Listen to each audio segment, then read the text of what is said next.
Indian students are in a weird situation. You're not allowed to go to the colleges, but you have to pay the complete fees. Canteens, computer labs, hostels are shut, but you have to pay the complete fees. Schools can teach students by sending voice notes through WhatsApp, but the students have to pay the complete fees.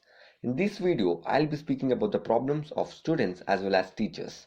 And in the second half of this video, I'll be giving the solutions too.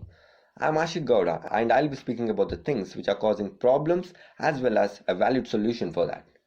12.5 crore people have lost their job. 2 out of 5 employees are facing salary cut. Our whole new generation has never seen an economical crisis like this. In this situation, what are the problems students are facing? Students normally pay the tuition fees and pay the fees of facilities used like libraries, hostels, canteens and other things.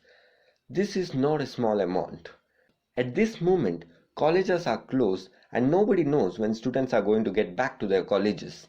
When the students are not using all the facilities like library, hostel, canteens and other things, why are they supposed to pay the complete fees?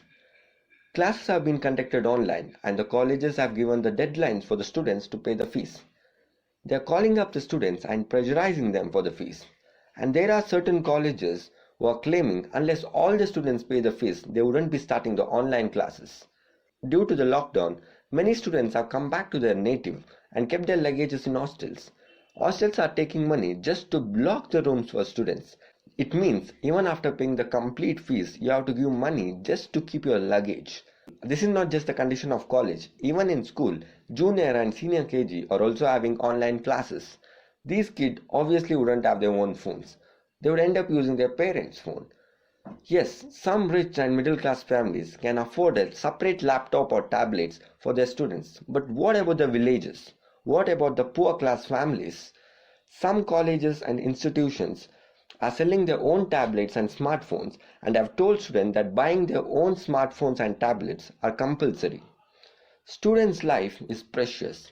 Teachers' life matters too. Schools and colleges are not paying salaries for the teachers, and their excuse is that the teachers are not serving the full term duty as before and they will be paid on the basis of their efforts. Many teachers have not been paid for several months, and other teachers are just getting paid about 40 to 50% of their actual salaries. But why? When the students have to pay the complete fees, even the teachers should get the complete salaries. This is a hard time for teachers and professors too. And this is my request, please do not bully any teachers during online classes. This video went viral when the teacher was taking online classes. The students made fake IDs and started bullying the teacher. Have we become so insensitive that we are not able to recognize the efforts by the teachers? Our protest must be against the institutions and the faults of the education system, not against the teachers. Now what can we do for this? And what is the actual solution for this? Schools are sending voice notes through WhatsApp and colleges are taking online classes through Microsoft Teams and apps like Zoom. The government has to set some guidelines like how Tamil Nadu ordered the institutes just to take 70% of the fees, that too in 3 installments. Assam took away all the additional charges from the government institutions. Colleges are saving a lot of money on electricity. Canteens are not buying any new ingredients. Printing expenses have been reduced, and this is a huge saving for any institutions. And the solution lies here. Can the college collect all these savings and make a welfare fund for the teacher's salary and as a poor student's fees? Yes, they can. Institutes must pay full salaries of the teachers, and at this moment, only the tuition fees has to be collected by the students. Right now, the only expenses of any college is to pay the salary of their teachers and supporting staff. Government has to make strict rules that the colleges has to take only certain amount of fees that covers the salary cost of teachers plus a fixed percentage above that. This extra percentage must be used as a contingency fund only during emergencies. All the other states of India has to fix this percentage according to their own conditions.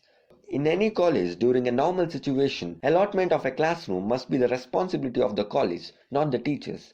Chalks, benches and the materials used for teaching would be given by the colleges. Teachers wouldn't bring it from their home. In the same way, creating an online classroom and the materials providing for that should be the responsibility of the college. Right from the net packs used for the mobiles to the materials used for the online teaching, who should pay for all of this? The college. In spite of all this, Not many teachers or students are raising their voice against the institutions because students are scared that they might be graded less in their internals and semesters, and teachers are scared that they have the risk of losing their job or the colleges might fire them. This action from the college is not fair. But I may have a solution even for this. If a person's shoe stinks and if you point out them, you'll be a villain. But if you just say the smell is coming from a shoe rack, you're not pointing anyone. You're just asserting a fact. So use this video as a tool. We are not targeting any institutions or colleges. We are just exposing the faults in our education system. Tag your friends, tag your teachers, tag your favorite celebrities. Maybe it's not about your college. Maybe it is about your college. The teachers are carving the future of our students, and the students are our future.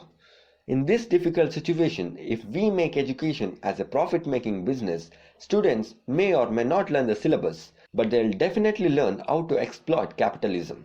Nobody is asking that the colleges and schools must not be paid, but they must be taking certain amount of fees which is actually fair at this particular moment.